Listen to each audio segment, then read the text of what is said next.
1945 সালে প্রতিষ্ঠিত হয় জাতিসংঘ নামে একটি আন্তর্জাতিক সংস্থা, যার লক্ষ্য হল আন্তর্জাতিক শান্তি ও নিরাপত্তা বজায় রাখা। কিন্তু হালে শক্তিমানরা এই সংস্থাকে গুনায় ধরে কিনা সেই প্রশ্ন করা যেতেই পারে।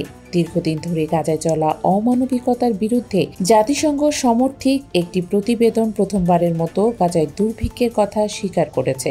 প্রতিবেদন বলছে, এই মানবসৃষ্ট দুর্ভিক্ষ গাজার বাসিন্দাদের ওপর গভীর প্রভাব ফেলছে, বিশেষ করে শিশু এবং মায়েদের মধ্যে তীব্র ক্ষুধা এবং অপুষ্টির কারণে। গাজার বাসিন্দাদের সে সংকটের ভয়াবহ বর্ণনা শুনেছে বিবিসি। জাতিসংঘ সমর্থিত ইন্টিগ্রেটেড ফুড সিকিউরিটি ফেস ক্লাসিফিকেশনের প্রতিবেদন অনুসারে গাজা সিটি এবং এর আশেপাশের এলাকায় দুর্ভিক্ষ নিশ্চিত হয়েছে, যা আগামী সপ্তাহগুলোতে দের আল বানহা এবং খান ইউনিসে ছড়িয়ে পড়তে পারে। প্রতিবেদনে বলা হয়েছে, গাজার প্রায় 5,14,000 মানুষ, অর্থাৎ জনসংখ্যার প্রায় 1/4 বিপর্যয়কর ক্ষুধার মুখোমুখি।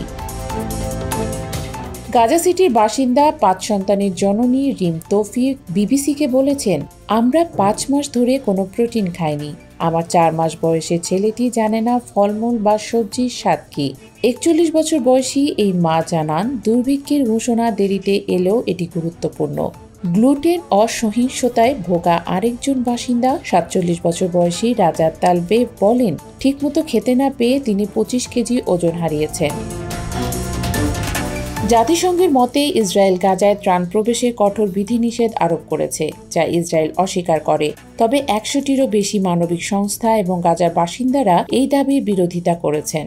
হামাস নিয়ন্ত্রিত গাজার স্বাস্থ্য মন্ত্রণালয় জানিয়েছে, যুদ্ধ শুরুর পর থেকে কমপক্ষে 271 জন, যার মধ্যে 112 জন শিশু, ক্ষুধা এবং অপুষ্টির কারণে মারা গেছে।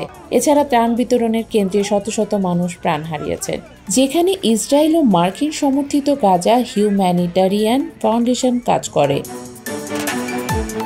জাতিসংঘের মানবাধিকার প্রধান ভলকার তুর্ক বলেছেন, এই দুর্ভিক্ষ ইসরায়েলি নীতির সরাসরি ফলাফল এবং ক্ষুধাকে যুদ্ধের অস্ত্র হিসেবে ব্যবহার করা একটি যুদ্ধাপরাধ। আইপিসি প্রতিবেদনে বলা হয়েছে, গাজার 98% কৃষিজমি ক্ষতিগ্রস্ত বা প্রবেশের অযোগ্য, যা স্থানীয় খাদ্য উৎপাদনকে ধ্বংস করেছে। জুলাই মাসে 12,000-এরও বেশি শিশু তীব্র অপুষ্টিতে ভুগছে বলে শনাক্ত করা হয়েছে, যা বছরের শুরু থেকে 6 গুণ বেড়েছে।